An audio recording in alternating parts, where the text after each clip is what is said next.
Sup nerds, today we have a yellow-black security control deck profile. Buck took first place in the first week the BT6 was legal. He actually beat me in the finals, so congratulations to him. He took first place, and I will just let him take it from here. Hey everybody, you might have seen me recently. I'm back here for another security control deck tech. I actually went undefeated last week in our locals, and it was 2-0 every round. So let's get started. First of all, need an egg. Upamon, in my opinion, is the best egg because, as you'll see later, card combos with this card. They both want you to have 3 or fewer securities, right? It says if you have 3 or fewer securities, trigger draw 1. So, like, eventually you'll get to a point in the game where you have the Salomon, I'll show you in a second, and you're playing a Holy Wave and drawing a card for 0. And it comes up a lot. Salomon. Alright, so I play 2 Salomons. Salomon says if you have 3 or fewer security, trigger recovery 1 on deletion. So it'll die to anything, and it will come up where you crash this Salomon into your opponent's Digimon instead of attacking your security because you need the recovery that bad. And it's fine, right? It's a really cheap Holy Wave. For Magna, so with Magna Angemon, basically it's still a staple. It's also one of my favorite cards. If you may have noticed, I actually updated it to all art, so it doesn't look like trash anymore. So I'm very happy about that. And basically, this card does just about everything that you want the deck to do. It comes up a lot more in this format where it actually doesn't die in security as much because there's a lot smaller things that are played because of the bond decks. So that's kind of cool. If you end up getting more than one security and they are forced to attack into this, or it just gets to stay in play and be a clock like this, it's a super win. So that's kind of nice that we've gotten to that point in the game with the smaller Digimon. Alright. Sword defeat. So there are some security lists that still don't play 4 days. I still think you need a reasonable clock in the game. And there are certain matchups where if they hit a Zwart in your security very early, they just auto-lose. Because this is a very tempo-based format where whoever gets ahead on tempo, it's kind of hard to fall off. Like if you get very far ahead. So if on their first check they hit a defeat, while it is like a small chance of it happening, if it does, people don't really play removal. Like there isn't Gaia forces or anything like that. So it's just kind of like, all right, you just lose now. Like having a free like I win button is really sweet, and I hope that that doesn't change anytime. There's not a lot of things that just clearly answer Zwart, and I feel like it just. I don't think that's going to change anytime soon. Also, what's cool about this this version of security control is you can actually digivolve Zwart on top of things, which I couldn't in my previous version. Like cards that you actively want to play in your deck. Alright, so we got Magniture Mod. Magniture Mod is a very big staple of security control in my opinion, though most people don't play it anymore. It just kind of blows my mind. Because there are a million rookies played in this format. Every single deck is heavy on rookies. Even like Musket here, which doesn't actually play a lot of like regular base Digimon, has a lot of rookies and all the Itmon stuff. So like it sits there for free and makes you move it. Also, it's relevant that it's a 6K, so it doesn't die in the Jestmon matchup for free. Like they have to answer it. And you don't hold all the seals and stuff that they want to crash into security anyway, because they can bring it back with Jestmon. So like this card's just great. I really don't understand why they aren't played heavily, but I don't think that's going to change anytime soon because people like to just look at deck lists online and they're like, I'm just going to straight copy this deck list. And because I'm copying this deck list, I don't want to change anything. They know more than me. Don't always assume, never assume that every deck list is perfect at first glance just because somebody won a tournament, because every meta is completely different and BT6 meta is going to actually change a lot. I think there's going to be decks that are good one week and awful the next week as a choice for if you're playing one in the online tournament, so make sure to keep up with the meta because there's pretty much answers for everything. Alright, Magniture Mod. Again, a card that some lists don't play at all. Magniture Mod feels like the biggest oh crap button that our deck has, because you are giving your opponent a ton of memory to play with. Now the good news is the Tamers that we play and the yellow memory boost card, which you'll see later, make this way worse. Like, there were multiple times today where I'll save my memory boost and be like, all right, I'm going to put you on 3. And then it doesn't really matter. Like, if you ever get to play a Magniture Mod for 3 or 4 or something like that, you feel great. Because a lot of decks in this format, if you just give them a million memory, they will kill you.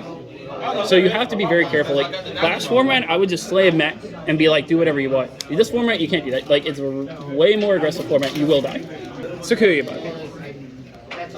I talked about this on the last video. Sakuyamon is one of the best cards that you can have against Chessbug, which is, in my opinion, your worst matchup.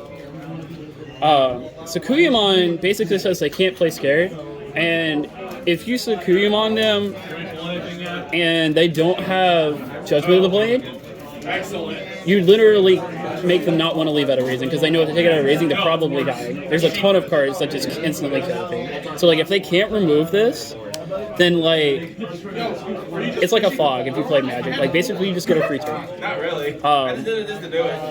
There's also other decks that, like, niche decks that people may say play, like Imperial Dramon, for example. And basically, this also shuts down that, except they don't have a way to, like, directly attack Digimon. So because of that, like, it's like a stone cold they lose. So also it comes up a little bit in the Gabu matchup.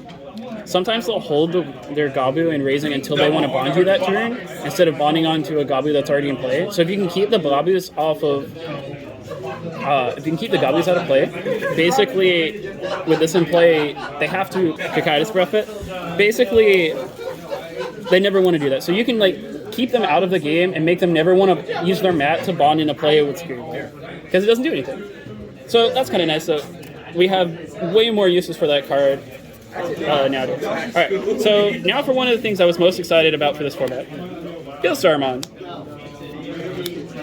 Fieldstarmon, basically, if you don't know what she does, on play, she has to play a 7-cost option card for free. You can pick one up from your yard, and then you can play one from your hand. She also gets reduced by all 7 options. Now, we don't play, like, a super huge amount of 7-cost options, so you will get reducers some, but it's not like 3 Musketeers or anything, so, like, she's normally in the 9 range, which is still fine. She's, like, 9, and then a 2-for-1, or maybe even a 5-for-1, depending on what option you're getting. So, like, it's definitely worth it. Security Control needs as many 2-for-1s as it possibly can get. Because I said earlier, this is a tempo-based format, and because it's a tempo-based format, like, if you ever get behind, you are in a lot of trouble. It doesn't matter what the matchup is. A lot of decks can just kill you. So, like, as the game progresses, I actually think the game, as more sets come out, it's just going to get faster and faster and faster, and that happens in most card games. So you got to be prepared to be able to crawl yourself back into the game if you want to play Security Control.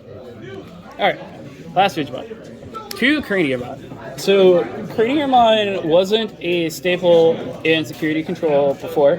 I really, really, really like this card. As with the Beelstars earlier, you can put Zwart Defeat on top of this Digimon. And a lot of cards don't even kill this Craniamon. So if you draw a bunch of defeats and you stick a Craniamon, now you're not paying 15 for your defeat anymore, you're paying 3. Also, you can memory choke your opponent badly, or in the bond matchup, because this card is very hard to answer, they have to breath it. And if they don't breath it, you can put a defeat on top of your Craniamon and get rid of their mat, and then they might not be able to bond it up. So, like, there's a lot of things that come up with that, acute interactions. Killing Tamers in general is going to be a big deal going forward, as you're going to see as we get more sets out. The Tamer decks actually get extremely strong, and I'm glad, actually, that Bandai supports those, because normally, like, the Tamer thing on defeat wasn't very relevant, but now it doesn't feel like a wasted ability anymore. But Craniamon, there were 4 games today where my opponent went first and they would play a 3-cost Tamer, and I would just put them to 10 and play a Craniamon and be like, alright, try to deal with this. And a lot of decks just really straight up can't. Like, I played against Agumon earlier tonight, and it's like, how are you answering this card? Like, you literally, like, it just sits there. Like, even if you make it up to bond, you can't kill him. So, just something to keep in mind. Alright. On to the Tamers. We have 4 Izzy and Joe. I personally think that Izzy and Joe is a mistake. I think this is by far the best tamer in the game. Just normally playing the game of Digimon, your opponent is going to have 2 Digimon in play, unless they're losing. If they try to stack you, because you're playing security control, they don't want to play wide and they build one thing, that's even better for you, because you just bring their stack out and then you kill it. Right? If they're not playing a delicate plan deck, it's just way too easy to answer. Also, very, very, very, very rarely, but if you have this out and your Craniumon dies, you get dropped. So that's cool. But the fact that these stack, I don't really like the design of this card because it scares me for other dual tamers going forward, because this just rewards you for playing the game. Like your opponent playing the game. So if we get more cards like this and they just start stacking, it's like, what is your opponent supposed to do? Just put you at 10 memory every turn? Like, we start having a lot of really bad issues at that point. So, little concern there, but we'll see. Alright, so I'm playing a 5th tamer. I'm playing one Izzy Azubi. So, having a black tamer is super important, because you have the 4 black Digimon that I play, the Sakuyamons and the Magniture Mods. You have the 4 Izzy and Joes, and then you have to have a black source, because a lot of your spells are black. It actually came up today. I revealed 3 black cards and memory choked my opponent out of playing their turn. It doesn't happen very often, but we are playing a lot more black cards than we used to. So like, it's so important to have this Izzy or one of the Izzies in play so you can cast all of your spells. Also, if you have this, your opponent can never memory choke you. So that feels really good. Also, because it's a different type of tamer, this stacks. So if they have 2 or more Digimon, you're starting at 5 a turn. So that's pretty cool. Once you get multiple Izzies in play at any point during any matchup, you feel way better because all your spells are really expensive, but now they don't cost anything. So they all become basically free at that point when you're paying half the cost for all these expensive cards. Alright. 4 yellow memory boosts. So this card is ridiculous. Basically, you get to look at the top 2, one goes to your hand, one's the top of your security, and then it stays in play. Unlike all the other memory boosts, this one gives you 3 memory, which I definitely don't think it should, but I'll take it. The fact that this is basically a better Holy Wave in most cases, like you want to play this from your hand. Obviously, if you hit a Holy Wave in security, like that's better, but casting a Holy Wave from your hand feels awful. This card does not feel awful because it's card selection. And the amount of games where I look at the top 2 and just put a defeat on top of my security, my opponent doesn't even want to attack it. Because a lot of decks can't answer defeat. And if I put it on there early, like if that's one of first 3 turns, like what are you supposed to do? Just give me a clock to kill you? Or I can just turn a defeat into, if my security doesn't kill your Digimon, defeat and just attack into it. And it just becomes a very big tempo play.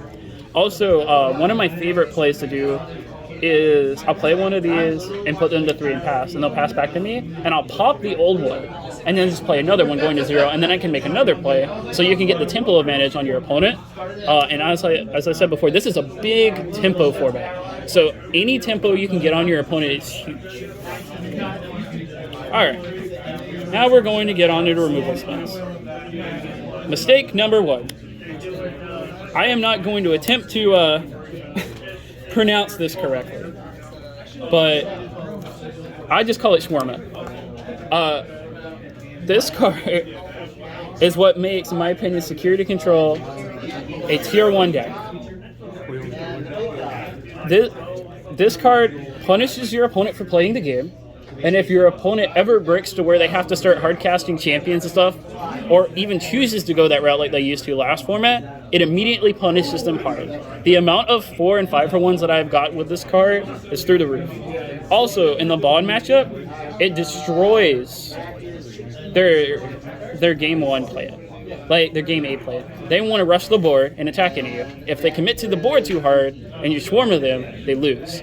Also, this card is one of the big reasons we're playing Fieldstarmon, is you can cast this card for free. It all goes back to tempo plays again. If you get to Fieldstarmon, even if you put your opponent at 10 memory, if you wipe their board, they probably are not coming back from it. Wyvern's Breath. So they decided to give Yellow a Gaia Force. This was kind of due. Yellow didn't have like a big blow up everything spell, and it doesn't always kill everything because you can make your Digimon bigger than 15k pretty easily nowadays. But if it isn't a full stack, this is going to kill everything. A lot of the times that people go into bonds, it will still kill them because the bond will at most be a 15k, and then it just dies. So this is a good number for yellow. Also, because this exists, we don't have to play a third color anymore, so not playing red makes our deck way more consistent, which is nice because one of the big issues, as I talked about before, was security control. It was not a very consistent deck last format. You had to play a bunch of really bad cards to like kind of just have enough removal spells and hit your troll. So I'm really happy that this exists. Yellow was always like a flood the board like type strategy for the most part. So I like seeing more control options for yellow, and I hope to see more in the future. Alright, card's back. Still don't like this card. Unfortunately, the way the format ended up landing, Ultimate Flare is very good. Because Musket brings back a lot of rookies. The Gabubon deck folds to it. The Agumon deck folds to it. It's just way too much. Like, I don't really like this card, but it's like a necessary evil, and you kind of just hope that it lines up. But you can also just auto-win games.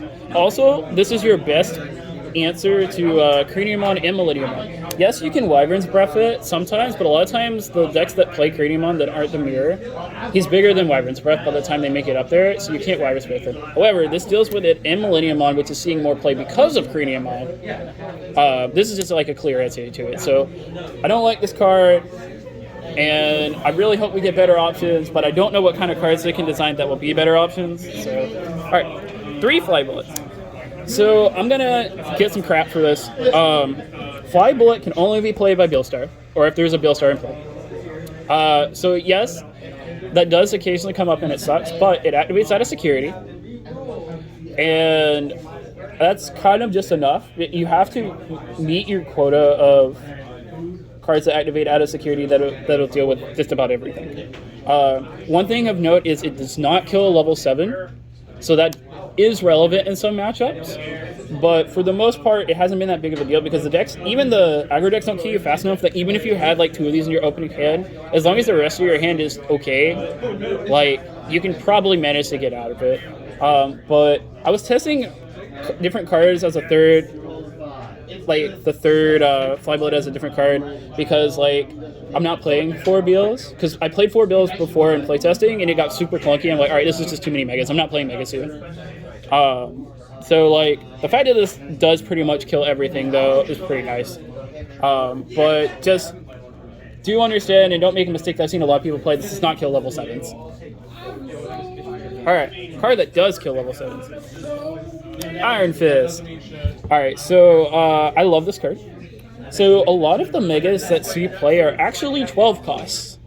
So it actually comes up quite often where like you just get to double mega kill somebody. This also kills level 7s, and if a level 7's out, there's pretty much nothing they can do about it unless they're delicate planning you. Also, but if you can like manage your removal spells to keep them all on a certain number, like I killed 4 rookies with this tonight. Like it does come up if your hand lets you manage your spells correctly to keep them all at the same play cost. And you can set up a 3 or 4 from one, you kind of just win the game. Like, that's all this deck wants to do. It wants to survive long enough to get to a point where it 3 or 4 for 1s you and gets really far ahead in tempo. Which is why a lot of decks feel like they have to rush into you and kill you.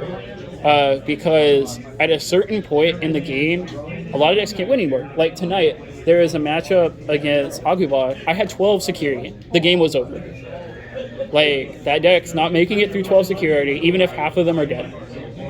Because he came out slow, I came out slow, but my slow is just better. Once you start 2 for 1ing your opponent with cards like the Memory Boost, with cards like the Black Auction card, which decks can't play around of, which is the Black Auction card is also a reason that Lord Nightmon isn't very popular in this format because that gets destroyed by that card. The go wide strategy is if they aren't rookie are a lot worse now.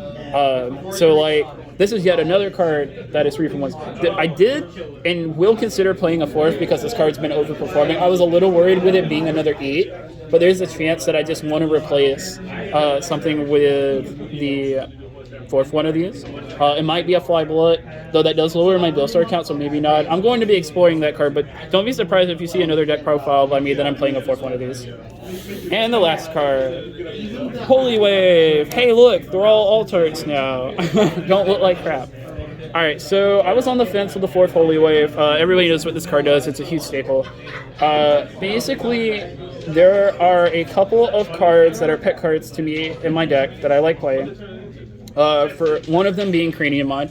It's not in a lot of lists, but Cranium Mod has just been overperforming, like I was saying earlier with the tempo thing. Like, there's a lot of tamers this format, like with Matt and Ty, and then like one to play the Black Izzy. Like, if my opponent goes first and plays a tamer and I play a Cranium line, I feel like I can't lose in over half my matchups. Like, they're just not going to remove it. It's not going to die in security, and they can't attack unless they just want to start suiciding into it. We don't, like, Gaia Force, even if it was seeing play, doesn't kill Cranium. So, like, the more tempo cards we can play, the better. Also, this came up tonight. I Holy Waved into a Holy Wave to win the game against Goblin. I didn't need the second one, but the fact that I hit a Holy Wave, I had 3 security, and the fact that one of them was a Holy Wave pretty much ended the game. But he actually hit into a second Holy Wave, and like there's actual nothing he could do, like if he had a perfect hand at that point. So like, this card's really good. Also a card that I would consider 4. However, we already have a lot more yellow recovery options, because like I'm playing the 4 Magna, I was playing 3 before. We have the 4 Memory Boost. So, like, I don't think the 4th is necessary if you want to play some bullets in your deck, like I'm playing the Cranium Mods. But I really enjoy this deck. I love security control. If anybody has any comments in Sean's video, I will reply to them, because I'm really good friends with Sean. But I hope that I can continue to catch up to AJ. I think he has one on me now in deck profiles. And I hope to keep having different security variants for the people that like playing this kind of deck. If you haven't subscribed to Sean, make sure to do. I'm pretty sure he's like always having box giveaways and stuff like that, so there's no reason not to subscribe. And I hope you all have a nice day.